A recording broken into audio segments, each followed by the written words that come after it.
John 8:12 through 59. Again, Jesus spoke to them, saying, I am the light of the world. Whoever follows me will not walk in darkness, but will have the light of life. So the Pharisees said to him, You are bearing witness about yourself. Your testimony is not true. Jesus answered, Even if I do bear witness about myself, my testimony is true. For I know where I came from and where I am going, but you do not know where I come from or where I am going. You judge according to the flesh. I judge no one. Yet even if I do judge, my judgment is true, for it is not I alone who judge, but I and the Father who sent me. In your law it is written that the testimony of two people is true. I am the one who bears witness about myself, and the Father who sent me bears witness about me. They said to him, therefore, Where is your Father? Jesus answered, You know neither me nor my Father. If you knew me, you would know my Father also. These words he spoke in the treasury as he taught in the temple, but no one arrested him because his hour had not yet come. So he said to them again, I am going away, and you will seek me, and you will die in your sin. Where I am going, you cannot come. So the Jews said, Will he kill himself, since he says, Where I am going, you cannot come?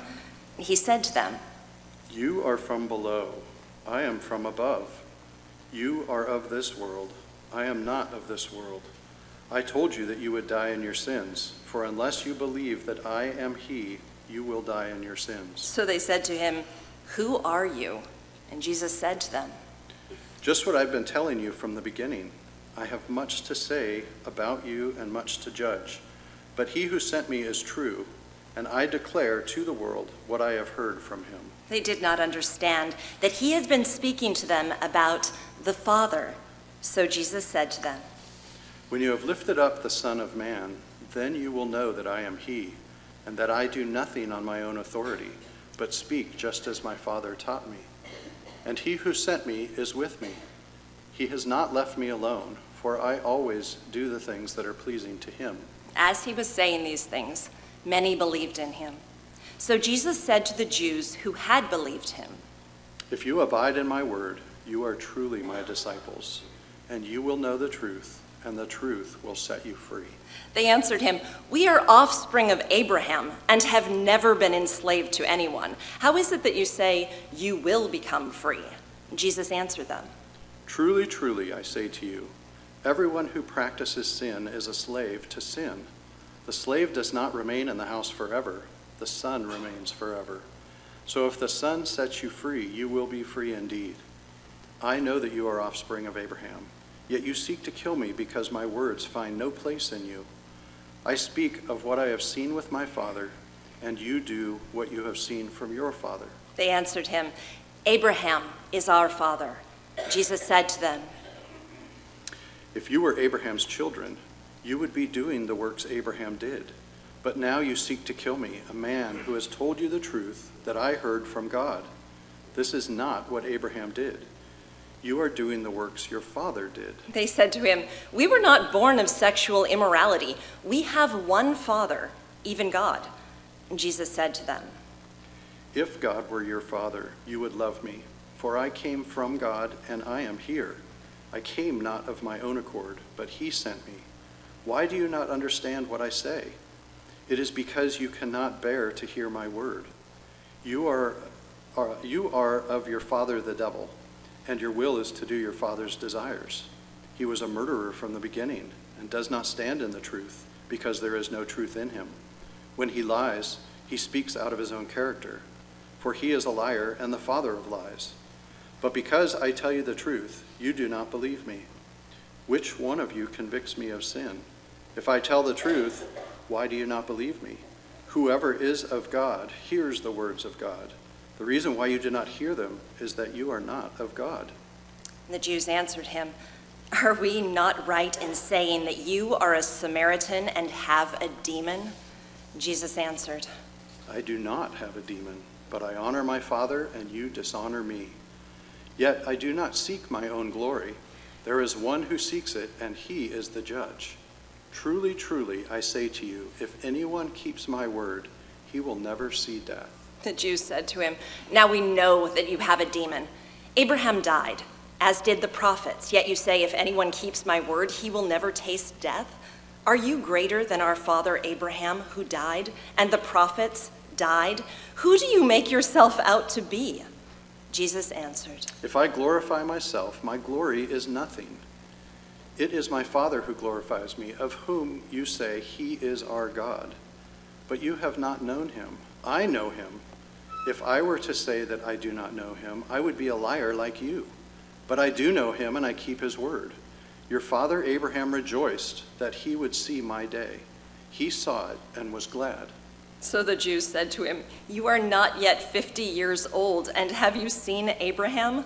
Jesus said to them, "Truly, truly, I say to you, before Abraham was, I am." So they picked up stones to throw at him. But Jesus hid himself and went out of the temple.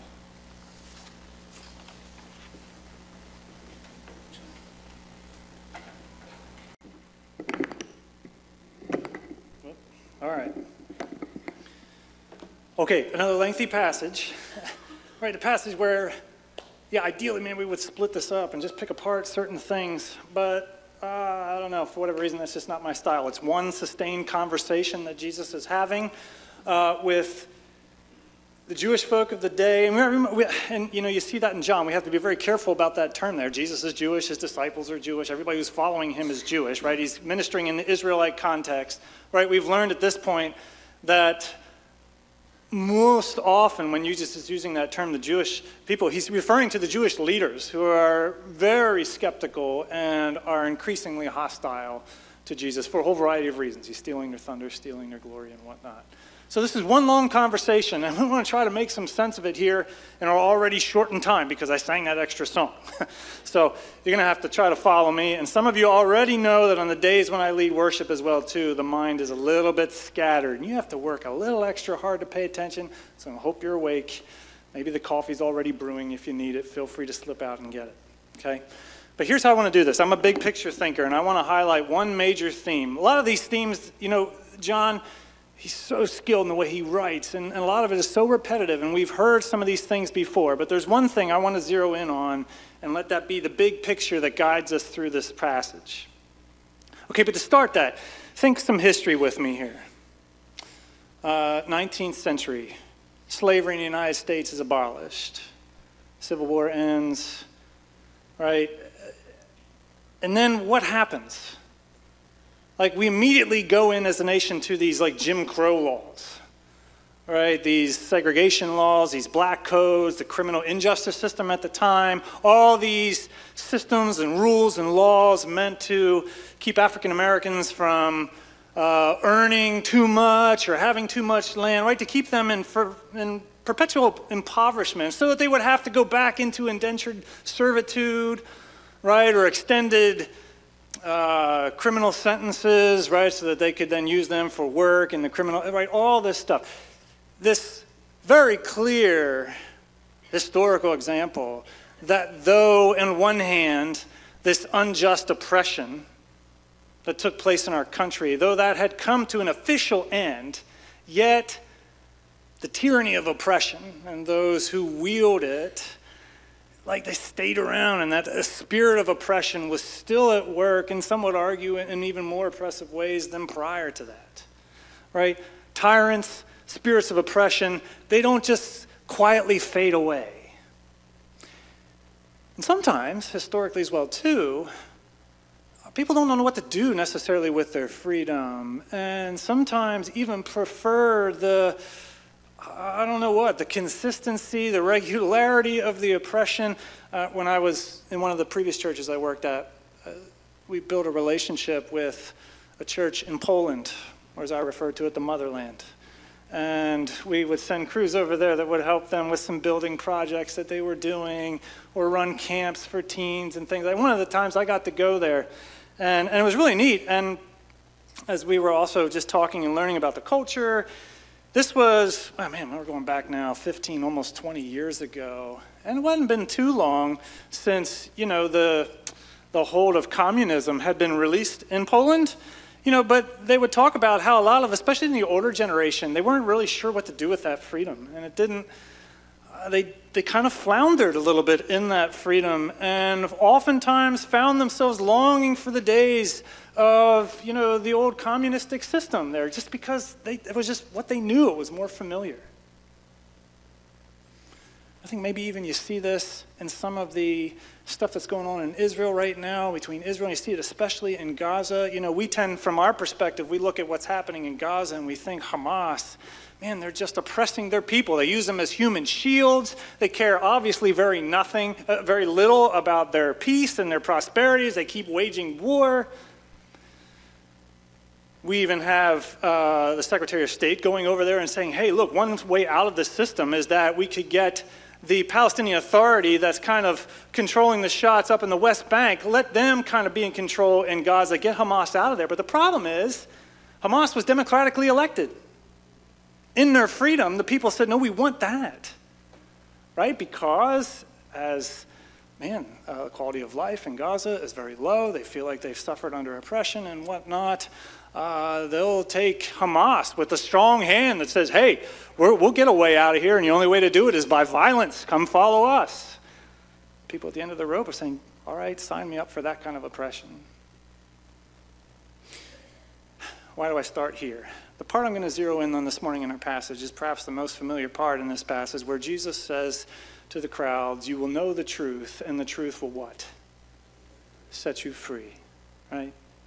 I'm going to zero in on that idea this morning, this idea that the part of what Jesus is here for is to set his people free, to lead them into life to the full, which is free. Like the story of the Bible, in one hand, could be this story of God coming to set his people free from an enslavement and an oppression that they had willingly subjected themselves to.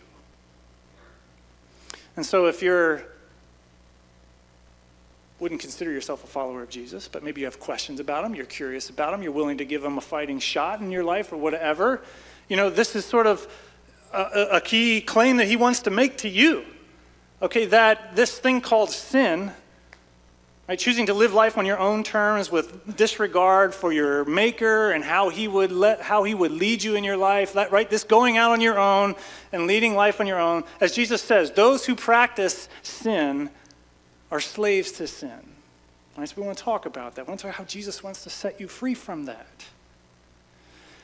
Okay, but this is not only aimed at those who maybe don't know Jesus or haven't yet committed to follow him. Did you notice in the passage there, in verse 30, right before he says that line, he said, we find out that as he was saying these things, many believed in him. And so Jesus said to those who had believed in him, if you abide in my word and you are truly my disciples, you will know the truth and the truth will set you free. Right? So he's not just talking to the hostile outsider crowd that wants nothing of Jesus. He's talking to those who are starting to believe and who are believing in him. Right? So I think it's even a word for us too. So that even if you have entrusted your life to Jesus and with joy have claimed the newfound freedom that he has offered to you from the guilt, from the power, from the consequences of sin, yet that tyrant doesn't fade quietly into the night. Right? It's still sin. And the enemy that wields it would love to lure you back into it, lure you away from the life, lure you away from the freedom that God has for you, lead you back into oppression, into enslavement, to sinful addictions, or whatever it is. And Jesus is saying, no, even to you, I want to lead you into life and into freedom. Okay? If you can't follow me and make sense of everything else, that's the main point. Latch on to that. Hopefully we're going to circle back around to that. But let me just show you how he lays this out in the course of the chapter here. Okay? First of all, let's do some review. What's the festival Jesus is at in Jerusalem at this time? Do you remember? We saw it 2 weeks ago. Feast of Booths, right? Or Feast of Tabernacles, or the Feast of Tents. All right, you remember last week we talked about how that passage of the woman caught in adultery, that probably wasn't original to the text. And it actually, so if you pull that out, we just go right from the conversation Jesus was having at the temple and the festival of booths to this second part of that conversation. right? And so let's review again. What was the Feast of Tabernacles? What did it celebrate? Celebrated the time when God led his people through the wilderness.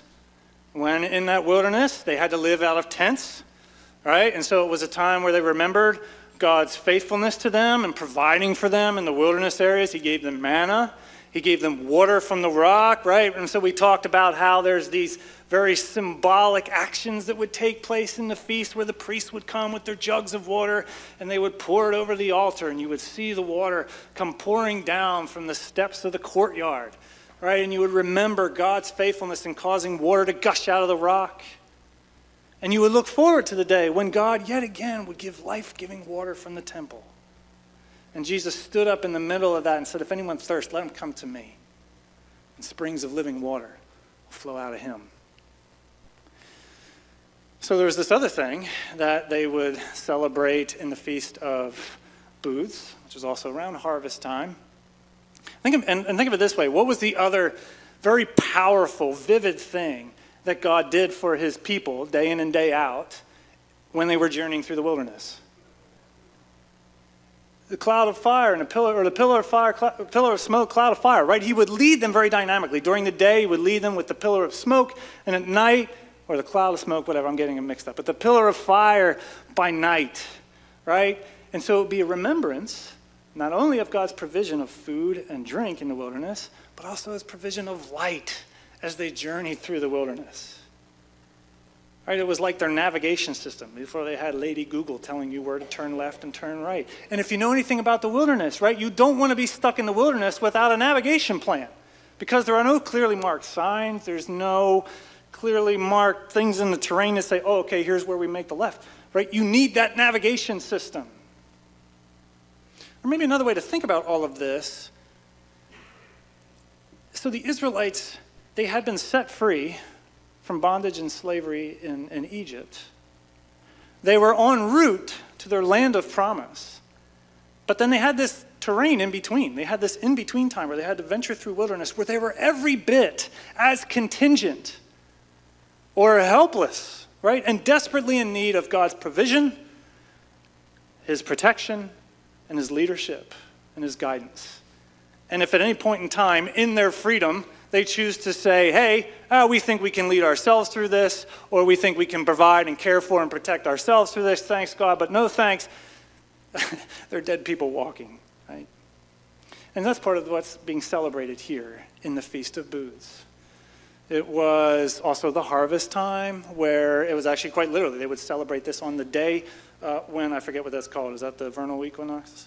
I don't know, when you have the same amount of daylight as you do darkness, right? And then from thereafter, the days are just getting darker and darker and darker, right? So they would celebrate light in the darkness. And the way they would do that, often in the evenings during the 7 days of the feast, or at least especially on that last day, they would have in the courtyard these 4 pillars.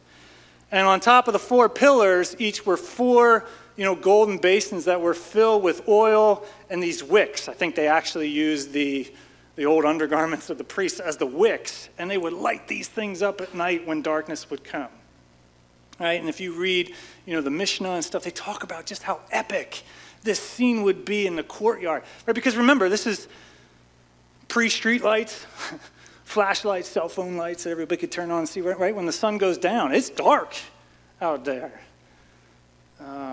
And so in the midst of just that darkness, up come these lights. And they would talk about how it would literally illuminate the whole old city of Jerusalem. Right? And that light would glow off of those sandstone walls, all around the city. They talk about it like it's just like one of these great wonders. It's like going down into the city for 4th of July and seeing a real fireworks show, off the boat in the Delaware at Penn's Landing or something like that. Puts these fireworks shows out here, sort of the shame a little bit. Like that was the idea. It was massive display of light. And we hear in the text that Jesus is teaching in the treasury portion of the courtyard, which would have been right where they would set up these pillars. So put yourself in that scene where, as darkness is falling and they're celebrating light that God had provided for his people in days of old, will once again provide for them. If we could read Zechariah, we would see how there's future hope in this as well too. And Jesus stands up in the middle of it, and he says, I am the light of the world. He doesn't say, I am a light, right? One of the lights among many. You can follow me and we'll lead you. He's saying, no, I am the light of the world. This has been a theme all throughout John, right? Going all the way back to the very beginning, opening chapter. In the beginning was the Word was with God, the Word was God, all things were made through him, and in him was life, and that life was what? The light of mankind. That light has shone in the darkness, and the darkness has not overcome it. And that Word became flesh and dwelt among us, and we have seen its glory, glory as of the only Son sent from the Father, full of grace and truth. Right? This is part of John's point, that the light has come, right? This light that guides people through dark places.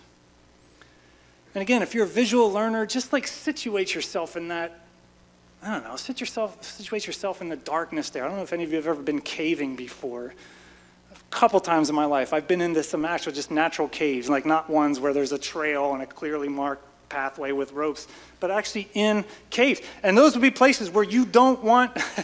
You want to make sure you have extra flashlights or whatever, because if you lose your flashlight and you have you can't see your hand in front of your face. And there are 1,000,001 different little pathways in all of these caves, and only one of them leads you out, right? And you lose that light, and you start groping around, and like, okay, I think it's this way down here. If you aren't on the right one, you're just digging your grave even deeper. You're just going, who knows where? Right? And that's part of the imagery that Jesus is saying here. I am the light of the world. I am here to lead people into life to the full. Follow me, because otherwise you're groping around in the dark. You think you're on a pathway out or a pathway into life, but unless you're following the light, man, chances are you're just wandering deeper and deeper into the darkness. All right, so let's keep going. So then, the Jewish leaders, right on point, or right on cue, they come in and they start pushing back on him, and they start putting him on trial like we've seen. Where are your witnesses? You give witness to yourself. That doesn't count, blah, blah, blah. We've seen this over and over. Jesus numerous times have said, look, we've got lots of witnesses here. John the Baptist, who you used to respect, he gave witness to me. Some of the signs and the things that I'm doing, they give witness that I am sent of the Father to be light and life. Right, you guys saw me heal that guy who had been paralyzed for how many years? And he took issue with me because it was on the Sabbath, and you totally missed the sign that's going on there. Your scriptures, he has said, give witness to me. And now he adds this other little part to it, and he says, look, you guys don't judge rightly, you don't see rightly because you judge according to the flesh. And if you know your New Testament, according to the flesh, that's synonymous with this idea of this broken flesh, right? That you're judging out of a broken perspective on me and on life. You're judging out of a broken way of thinking about things. You're judging out of a broken heart and the way it feels, right? So it doesn't matter how much evidence and how many witnesses I bring before you. The fundamental problem is that there is this fundamental brokenness in your own flesh, so that even as you look at the evidence, you don't see it rightly. You're looking at the evidence with these foggy glasses on, and you need somebody to come in and swap out those glasses. We talked about this a couple weeks ago. If you are exploring, considering Jesus, right, it's just our modern way of thinking, to weigh the evidence and count it all. And Jesus is saying, yeah, do that. That's fine. I've got plenty of it here for you to consider. But just know this, at the end of the day, it starts with this work of faith. It starts with you entrusting yourself to me and letting me take the scales off, letting me take those glasses off, letting me give you a new vision, a new heart, and a new mind. And then you begin to see me rightly for who I am. Let anyone who thirsts come to me. Let anyone who's hungry come to me. Let me show you what I can do. Right, and so it's out of that then that we get to this passage where, okay, so they start to believe. And Jesus says this, Okay, great, you're believing. Now look, here's the next step. You need to abide in me, and you need to abide in my word. And you abide in my word, you will see the truth, and that truth will set you free. Again, this has been a theme throughout John, right? John very clearly says all this stuff is written so that you may believe that Jesus is the Son sent from the Father to lead us into life, right? So believing, big part of what John is after. But then there's this other word, and especially now is going to start showing up even more and more. You got to abide with me. You have to abide with me. And that'll begin this, and that's what keeps you free. Hold on to that thought. We'll come back to it. Because then, the people say, well, hold on a second. We're sons of Abraham. We've never been slaves to anybody. Which is, that's almost laughable, right? It should be laughable. It should be laughable to anybody there, right? What are we doing? We're at a festival here where we are celebrating God's provision and his guidance through the wilderness after he had just what? Delivered you from being slaves in Egypt. Or we are here at this festival and this feast, and we are looking forward to the final day of restoration and resurrection and deliverance, when God will put an end to his enemies and these evil empires, i.e. Rome, which is holding us in subjection, right? So it's almost laughable that we say, we are sons of Abraham, we've never been slaves to anyone. Almost to the point where you almost want to say, John, did they really say that? But couldn't this be a demonstration of exactly what Jesus is saying? Like, can you not see here how some weird source of nationalistic pride, or whatever this is, I don't know, ethnic pride, whatever, is blinding you? Such that you would say something so silly. We've never been slaves to anybody. Some weird pride is blinding you to the truth that is setting right before you. And so what does Jesus do then in the passage? He, really through the rest of the chapter, then he starts to poke at that weird pride that's keeping them blinded, right? And he does what the rest of the New Testament does. He says, look, at the end of the day, your natural, fleshly birth and bloodline doesn't count for a whole lot here. Jesus will say elsewhere, look, God can make sons of Abraham out of rocks if he wants to, right? That doesn't count for a whole lot here. What counts is that you are ultimately sons of the living God, and that ultimately you are part of his family, right? Even the whole point of God's special covenant with Israel throughout the whole Old Testament was that God he revealed himself to them, he gave them his law, he sent them on mission so that they would be shining examples of who he was, so that through the people of Israel, all the families of the earth will be brought into the family of God and would be called dearly loved sons and daughters. Right? That was the whole aim. That was the whole goal. The Old Testament is the story of Israel failing miserably, time and time again at that. They made a mockery of who God is the way they went running after other gods and committing unjust practices. Right? Or you could say that the Old Testament is the unfolding story of exactly what Jesus is saying here. You need new hearts, like the prophet Ezekiel would say. You need new eyes. You need new minds, right? Because this thing is broken. And so again, go back to the first chapter. How does John say it? Jesus came to his own, but even his own did not receive him. Yet to those who did receive him, to them who believed on his name, he gave the right to become what? Sons of God.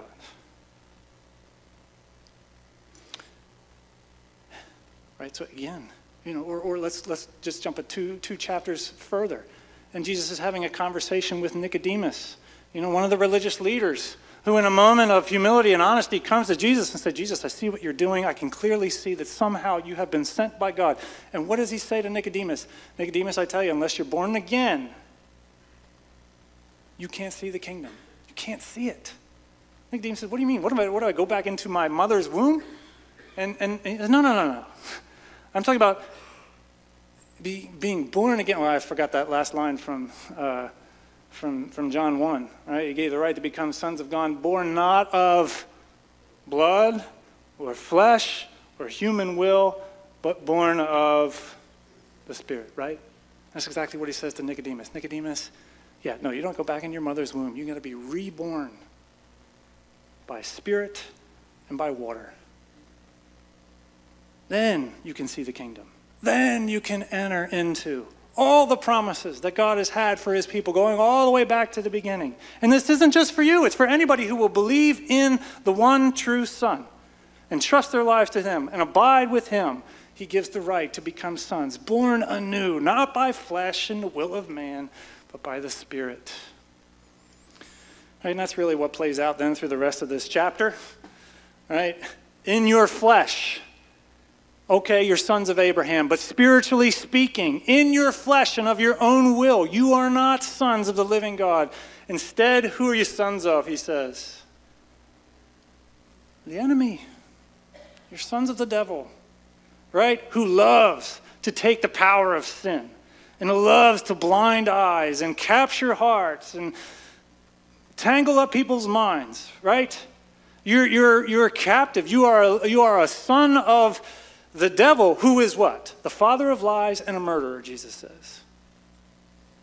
You see that from the very beginning, right? His whole goal with Adam and Eve in Genesis 1 is to draw them away from the life that God has for them. How does he do it? He starts lying to them. Did God really say you couldn't eat of any tree in the garden? No, of course he didn't say that. Oh, take it, I promise you, you won't die, because God knows that when you take and eat of that fruit, you'll be like him, knowing good from evil. So trust me, it's okay, take the fruit. They take the fruit and they eat it, and immediately they're drawn away from the life that God has for them. Immediately now, the enemy has a foothold in their heart, in their mind, in their lives, and he can wield that however he wants. Right, and that's Jesus' point to them. You got to be born anew. You got to come to me. You got to believe in me. Let me be your life, and let me be the Son who sets you free. You see it? You see just in this long conversation that goes anywhere and everywhere, do you see Jesus' general point? I'm the light of the world, sent to lead you into life. Don't let certain ethnic pride or whatever confuse you into thinking, well, we've got this together. We've got life. We're not slaves. No, all flesh is broken. You know, as we prayed, as Ben prayed about this broken world where there are young people devoid of a home and devoid of the love that they should have, Jesus would challenge us to remember that brokenness is not just out there, but it's in here as well too. And it's only the Son who can ultimately set us free from that. You know, part of the irony as we bring this to a close, that Jesus is subtly saying here, look, to be truly free, you got to follow me. Or to be truly free, you've got to submit yourself to me and to my word, which sort of defies our notion of what it means to be free. Free means that I do whatever I want, and I follow whatever whim comes out of my own heart and mind,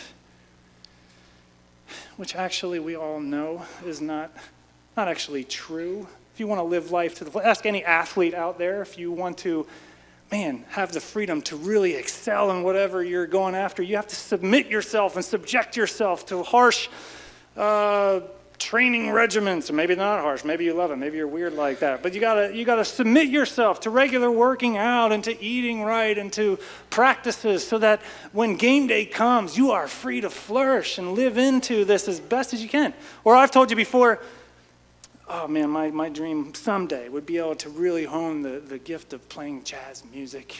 Man, I love that, just that ability to throw the pages, the music away and just be able to sit and play in community with other jazz musicians. But I know the only way that's going to happen is I got to sit down, you talk to the jazz musicians, they'll tell you, that only comes through hours each day of just running through scales, running through techniques, running through chord progressions, all this thing, so that when you sit down and have opportunity to play, you're actually free to just play however you want to. In the same way, Jesus is saying, look, true freedom is not just following every whim and desire. And actually, that just leads you deeper and deeper into that brokenness. True freedom is following me, seeing me as the light, and abiding in me. And so as we close it, we could just ask this other question then, just what does it mean to abide in Jesus? There's a lot that we could talk about there, but just very clearly, Jesus gives us one very clear thing: abide in my word. Abide in the word that I've given you, and it will be like this meeting place between me and you, by the Spirit, we come together to my word, and my Spirit ministers through that word, leads you into truth, and that truth sets you free. It's in the word that we can follow in the footsteps of Jesus, and we can see Jesus teaching about everything, telling people about pride, money, fame. You can see Jesus talking about anxieties and fears. You can see Jesus talking about life and love and relationships. You can see Jesus talking about death and suffering and heartache and how you navigate those things, right? This is what Jesus is doing. He's teaching his people how to live life to its fullest. Follow me, he says. Listen to my word. Abide in my word. If you go through the Gospels like Matthew, Mark, Luke, and John, you will notice how each of them highlight, some of the counterintuitive things that Jesus is teaching. Like in Matthew, there's like this counterintuitive approach to morals and what is good and what is right. And he talks a lot about sacrificial love and, all these sort of things. Or you get into Luke and he talks about this sort of counterintuitive socioeconomic way of going at life. Or in John, he talks about this counterintuitive way to pursue spiritual life and depth. And I use that word counterintuitive just to say that, or it's countercultural, right? You read through those things and you can very quickly say, okay, this isn't the way the world operates. And so very clearly, I've got a choice here. I can follow the way, the world tends to think about life and love and relationships and mission and all this sort of thing. Or I can follow this strange, counterintuitive, countercultural Jesus who's claiming to be the light, who's claiming to be the one to lead us into life to the full. And it's in the word, that we're brought back regularly to the epicenter of the whole thing. Oh man, there's all these other little neat parts in this passage. You pick up at the end, Jesus actually says, all right, let's have it. Before Abraham was, I am. He's using that name of God that God gave to Moses to refer to himself. So long before Abraham, your father, quote unquote, arrived on the scene, I am. And they knew what he was saying. They picked up some rocks. That's it, buddy.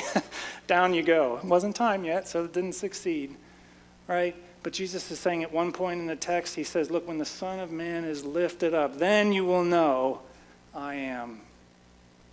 In other words, Jesus is saying, man, when the Son of God is lifted up to suffer and to die, then you will know in a way that you've never known before the true character, quality, personality of the living God, of the great I am. This God who is wild and relentless in his love and his determination to set his people free, so much so that he would send his own Son into the heart of the darkness to suffer it all so that we could be set free. In that word, you hear of the ultimate destiny of the enemies of God. You hear what happens to the father of lies and the architect of murder and death. You hear that he's been cast out of heaven like lightning and his days are numbered and his day is coming when he will be fully expelled from God's good creation and we will worry and fear for him no more. You hear in God's word that because of what Jesus has done, you are dearly loved sons and daughters who have been purchased by his blood. And so even when that enemy comes and he starts telling lies in very personal ways to you, meant to evoke shame and guilt, and use that guilt and shame to lead you into fear and anxiety, and use those powerful emotions to slowly draw you away from the life of your Creator, it's in the Word that you're reminded, no, nothing could ever separate us from the love of God. Neither height nor depth, famine or sword, angels or demons, rulers or principalities. In all these things we're more than conquerors through him who loved us. So it's good for us to remember as well too. If you've entrusted your life to Jesus, you've been set free. Set free from the power of sin, set free from its curse and consequences. If you've entrusted your life to Jesus, you are an heir with him of all that God has in store for you. In between, a little bit of wilderness terrain. And if you think you're free in that wilderness terrain just to go and do whatever you want, and I'll see you in the back, okay, God will keep you, yes, but you'll miss out on life to the full here and now, even that Jesus would have for you. In every step, we are contingent on the bread that comes from heaven, on the water that comes from heaven and the light that comes from heaven. And so abide with me, Jesus says. Follow me. Submit yourself to my word. Make my word a priority in your life. Set aside time in my word. Yield to my word. Obey my word. Make my word the fact in your life. And through that, the Son will keep you free indeed. May God make it so. In the name of the Father, and the Son, and the Holy Spirit. Amen.